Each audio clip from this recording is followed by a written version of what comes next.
So now let's see how we can work around with groups block inside of wordpress.com. So over here you can see that I got some blocks right here, and if I were to go ahead and let's say for example hover over here in between and click on add block, then what I can do is choose group. So once I go ahead and do that, I can choose different types of groups as I like. Let's say for example I can click on this, and over here you can click on the plus button, then you can choose a type of block that you want to insert right here on this particular group.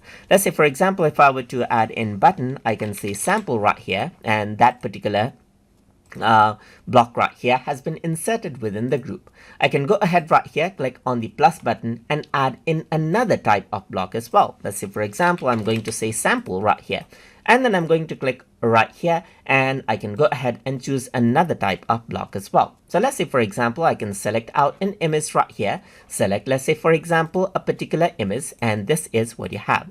So now what I can also do is click on one of the blocks right here just like this, and then you can see that over here this is the particular image that you have, but over here you can see that I get another plus button. That means you can add in another button. So depending on the blocks that you add in, you may have an option to add in more of the same elements as well.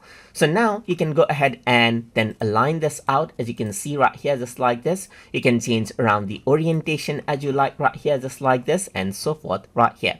So if I were to go ahead and select let's say for example this particular group, so let's just go around over here.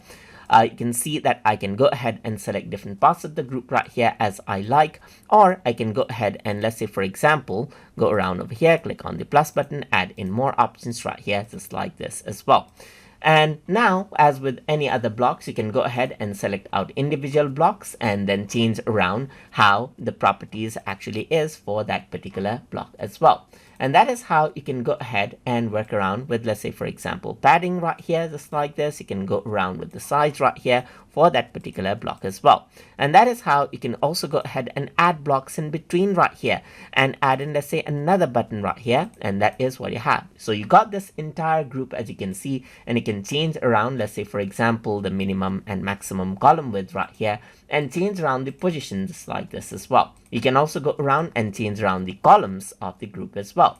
So you can also go around over here and change around the style of the group right here just like this, and change around the text style right here just like this as well, and then work around with the background around over here just like this as well. So this is how you can go ahead and change around the padding. You can change around the margin right here just like this, and change around the block spacing as well. You can also go ahead and change around the height and work around with borders right here and change around the radius just like this as well.